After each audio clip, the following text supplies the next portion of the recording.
I love your blog. I love your art. I just really admire you for what you have done and with your art. And why don't you tell us a little bit about how you kind of got to where you are today?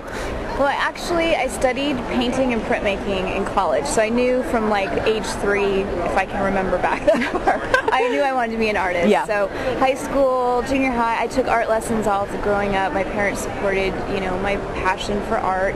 High school, I started getting scholarships for college, and I decided to major in art. And I got a bunch of art scholarships, studied painting, and then went on to kind of do my art on the side because you're poor. Right. Right. Oh yeah. Most of us are poor.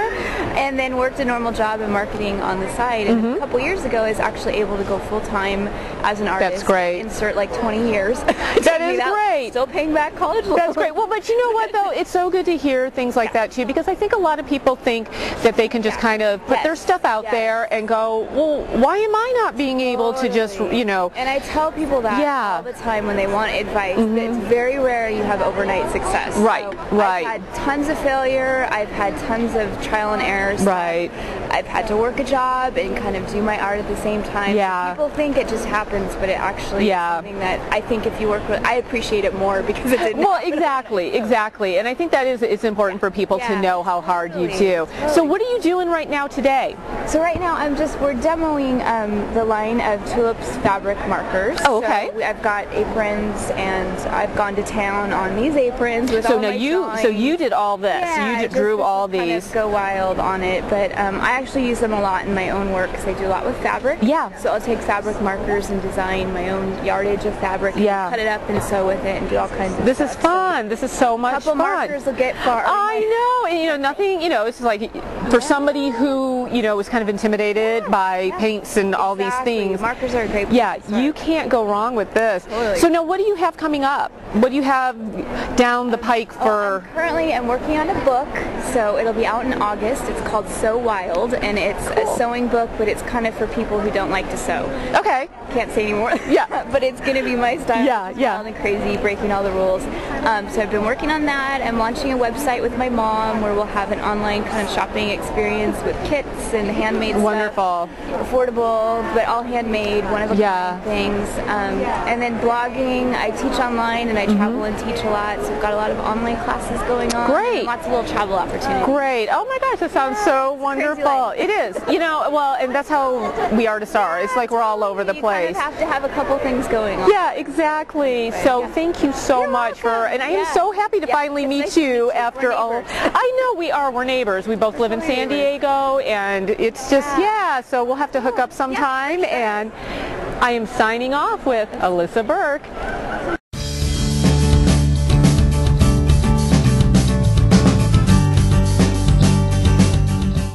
Hi, it's Karin again, and we are here at the Spellbinder booth, and I am with Karin. Correct. And she is going to show me the magic that happens from the Spellbinder. And you really have to show me, because I'm really new when it comes to this, and I don't really know what these things do. So you need to show me. You're going to be so fun, because this is so easy that anyone that's not even comfortable die cutting or even crafting in general is going to be able to make beautiful flowers. Today, I'm going to show you how to make this adorable little pin. It's so cute. Isn't it, darling? It's so cute. You mean I'm going to be able to make that? Correct. Okay, really? In 5 minutes. Oh, okay. Well, and I like that.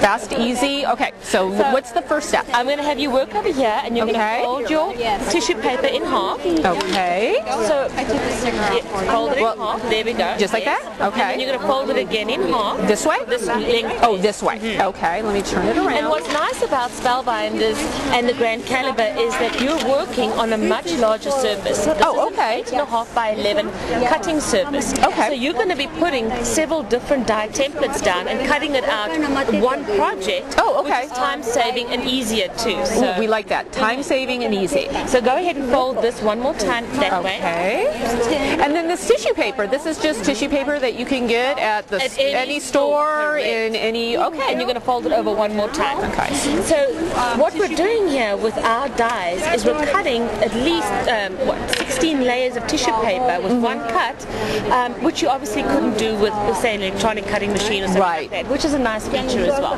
So you're going to go ahead and put this on top of of your die template. And notice the cut side is up, so just lay your tissue paper on top of that. Okay. And at the same time, we're going to be cutting cardstock. Oh, okay. It's a different material, but it's going to be no problem. Okay, perfect. And then you lay your cutting plate C on top of that. Okay, so this seems easy enough. So far, so good. I can handle this. I told you. This is the hard part, okay? Why don't you go ahead and pick this up and put it right here? Through. Okay. So yes, I could see how this would be very difficult for me trying to do this all with scissors, but now all I have to do is put this in. And turn the handle. And then turn the handle. Okay. Yeah, you're good to go. And that's it. That's it. I can do this. Goodness, it doesn't take a lot of effort. I can do this. I just can turn a handle and make a beautiful peony flower. We call it, yeah, a peony. I love this. Okay, so once this is coming out. Now, what I want you to do is flip this over. You're going to fold this whole stack of tissue paper in half. Okay. Let's see. Let me turn this. The whole stack. Okay. And then using the crocodile. Are you familiar with this tool? You know, believe it or not, I am. Okay, good. Okay. Believe it, I know. My producer is amazed and shocked and all of that, but I do know how to use that. Okay, so we're just going to make a little hole. Okay. There we go. Just like that. Perfect. And then I'm going to take a little bit of twine. You're going to thread it through. Okay. And make a knot for me. Okay. This depends on what color you want out. If you're embossing, and then one more time? Yes, please. Okay. So, the color side. There we go. Okay, so now what we're going to do is open this up and apply our white cardstock. Now this is adhesive cardstock. Oh, okay. So you're just going to peel this backing off like this. There we go. Oh, how nice. So you didn't have to use glue or mess up or anything like that? Yeah, I love that. And we've actually seen crafters cut this beautiful shape out and then dip this in glitter. And you've got a perfectly glittery surface. Wonderful. The possibilities are endless. Ms. Karin, go ahead and lay that on top of that. So I'm turning it this way? Yeah. Okay. And that pressure. There we go. Cuts it. Yeah. Okay. How's that? Now you're ready to make your flower.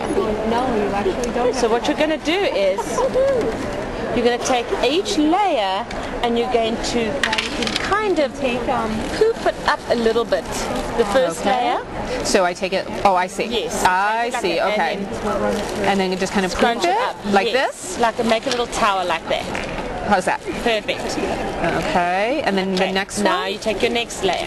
Okay. Okay, so it's just a bunch of scrunching and poofing at this point. Layer for layer. Oh, I love it. I can already see it coming together. It's going to be this flower. Oh, this is great. Okay. I don't want to leave them in there. What about the turning it?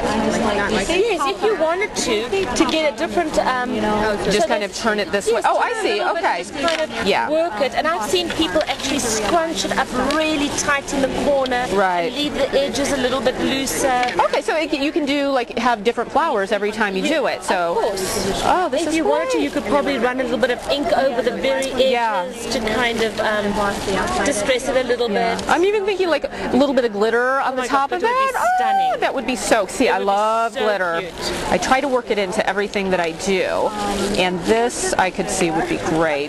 There would be so many different things that you could do. If you took some spray adhesive and just sprayed it on, and then just kind of just put some Splash glitter your on glitter top. on. Then It would be lovely. it would be very fancy. You could go out at night with it. That would be great. and no one would know. And no one would know it's tissue paper, and you made it in 5 minutes before you left the house. We could attend a red carpet event right here at the Staples Center. Honestly, Without we tissue could. flower. We could, and it would be the talk of the town. Look at this. Okay, so now I've got this little pin here for you, Okay. and you just stick the pin on the pin. Oh, there's adhesive. Adhesive backing on it. Okay. And there, Karin, there's your flower. Oh, I love it. Oh, this is, and look it, I did it. And you know what? If I did this, anybody can do this because Without scissors. without scissors, you don't have to. And then look at perfect little cuts. You can't get that with a scissor. And did you see this?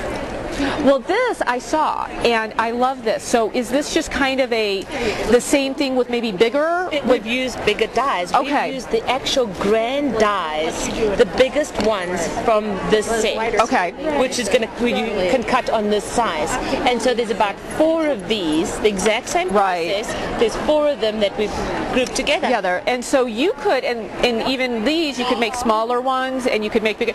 This reminds me of something for like a wedding shower or a baby shower or something along those lines, but something that you really could use a lot, or you could string them up like little pom-poms. That would be really cute. There's a ton of stuff you can do with this. And then you just take your colors, and so you could make cute little pom-pom strings for Halloween, for your orange, or Easter colors, or Christmas colors. And I love the way that you could do this really quickly, because I'm telling you, if you were using scissors, it would be Halloween the next Halloween. Yeah, it would take too long. So thank you so much, Karin. Thank you. This was so much fun, and I'm ready to go make lots of pom-poms now. Good for you. Okay, good for you. Thank you.